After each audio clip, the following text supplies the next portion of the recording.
Abasa, ia bermuka masam. Muqaddimah surat Abasa terdiri atas 42 ayat, termasuk golongan surat Makkiyah, diturunkan sesudah surat An-Najm. Dinamai Abasa, ia bermuka masam, diambil dari perkataan Abasa yang terdapat pada ayat pertama surat ini. Menurut riwayat, pada suatu ketika Rasulullah SAW menerima dan berbicara dengan pemuka-pemuka Quraisy yang beliau harapkan agar mereka masuk Islam. Pada itu datanglah Ibnu Ummi Maktum, seorang sahabat yang buta yang mengharap agar Rasulullah SAW membacakan kepadanya ayat-ayat Al-Quran yang telah diturunkan Allah. Tetapi Rasulullah SAW bermuka masam dan memalingkan muka dari Ibnu Ummi Maktum yang buta itu.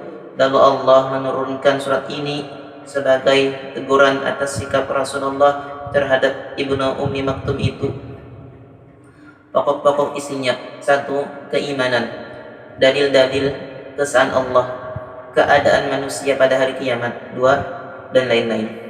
Dalam berdakwah hendaknya memberikan penghargaan yang sama kepada orang-orang yang diberi dakwah. Cercaan Allah kepada manusia yang tidak mensyukuri nikmatnya.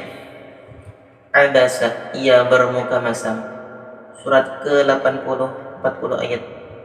Bismillahirrahmanirrahim.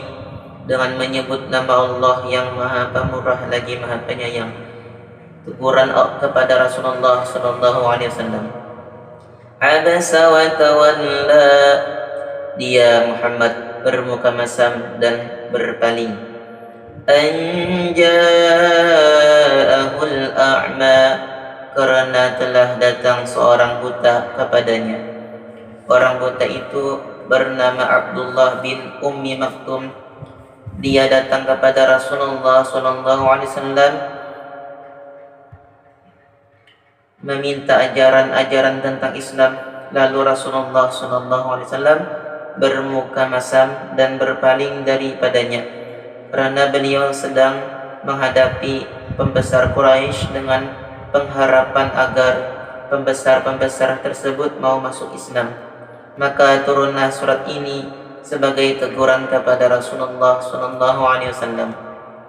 وَمَا يُدْرِيكَ لَعَلَّهُ يَزَّكَّى, tahukah kamu, barangkali ia ingin membersihkan dirinya dari dosa.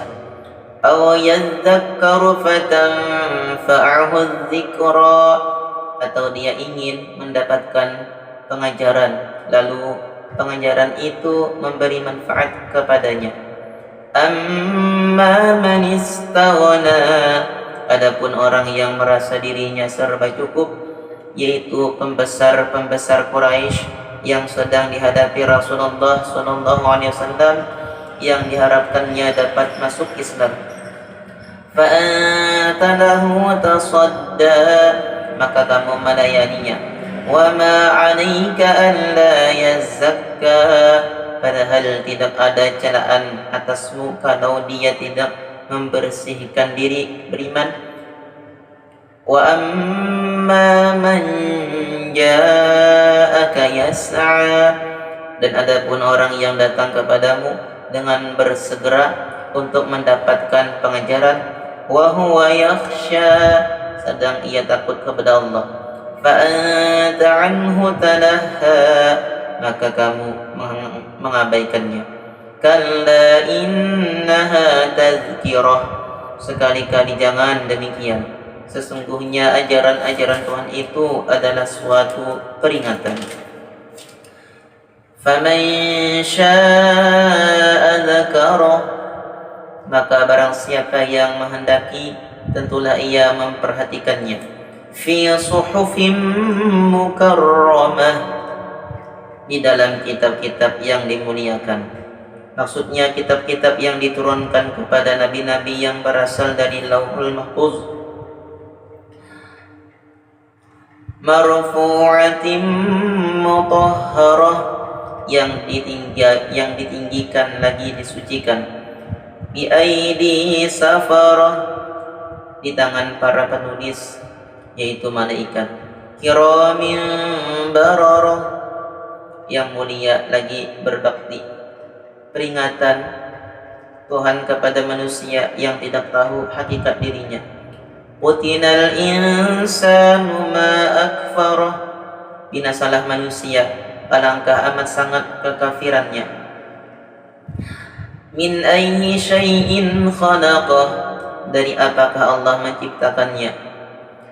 Min nutfatin khalaqahu faqaddarah, dari setetes mani Allah menciptakannya lalu menentukannya.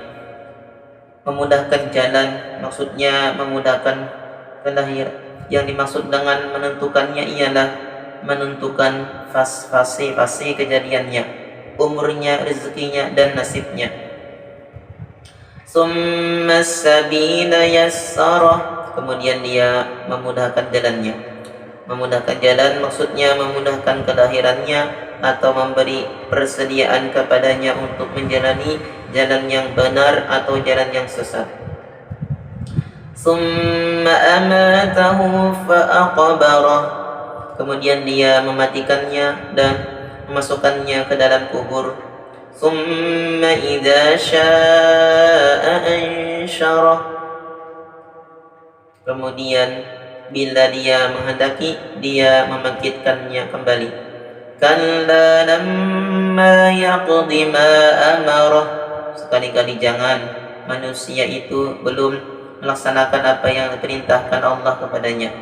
Falyanzuril insanu ila ta'amih, maka hendaklah manusia itu memperhatikan makanannya. Anna sababnal ma'a sabba, sesungguhnya kami benar-benar telah mencurahkan air dari langit. Summa syaqaqnal arda syaqqa, kemudian kami belah bumi dengan sebaik-baiknya. Fa'ambatna fiha habba, lalu kami tumbuhkan biji-bijian di bumi itu. Wa inaban wa ghadba, anggur dan sayur-sayuran. Wa zaitunan wa nakhla, zaitun dan pohon kurma. Wa hadaika gulba, kebun-kebun yang lebat.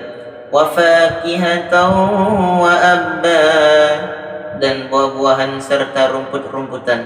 Mata'an lakum wa li'an'amikum, untuk kesenanganmu dan untuk binatang-binatang ternakmu. Fa'idza ja'atis sakhah, dan apabila datang suara yang memukakan, tiupan sangkakala yang kedua. Yauma yafirrul mar'u min akhih, pada hari ketika manusia lari dari saudaranya. Wa ummihi wa abih, dari ibu dan bapaknya. Wa sahibatihi wa banihi, dari istri dan anak-anaknya. Likulli imri'in minhum yawma idzin sya'nun yughni, setiap orang dari mereka pada hari itu mempunyai urusan yang cukup menyibukkannya. Wujuhun yawma idzin musfirah, banyak muka pada hari itu berseri-seri. Dhahikatun mustabashirah, tertawa dan gembira ria. Wa wujuhun yawma idzin 'alaiha ghabarah, dan banyak pula muka pada hari itu tertutup debu. Tarhaquha qatarah, dan ditutup lagi oleh kegelapan.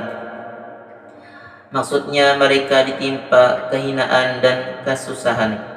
Ulaika humul kafaratul fajarah, mereka itulah orang-orang kafir lagi durhaka. Penutup surat Abasa mengandung teguran Allah kepada Rasulullah SAW yang lebih mengutamakan pembesar-pembesar Quraisy yang diharapkan agar mereka masuk Islam daripada Ibnu Ummi Maktum yang buta, tapi telah diyakini keimanannya. Al-Quran adalah sebagai peringatan, dan salah satu sifat manusia ialah tidak mensyukuri nikmat Allah. Hubungan surat Abasa dengan surat At-Takwir. Satu, sama-sama menerangkan tentang huru-hara pada hari kiamat. Sama-sama menerangkan bahwa manusia pada hari kiamat terbagi dua. Pada surat Abasa Allah Subhanahu wa taala menegur Muhammad sallallahu alaihi wasallam, sedang dalam surat At-Takwir Allah menegaskan bahwa Nabi Muhammad sallallahu alaihi wasallam adalah seorang rasul yang mulia.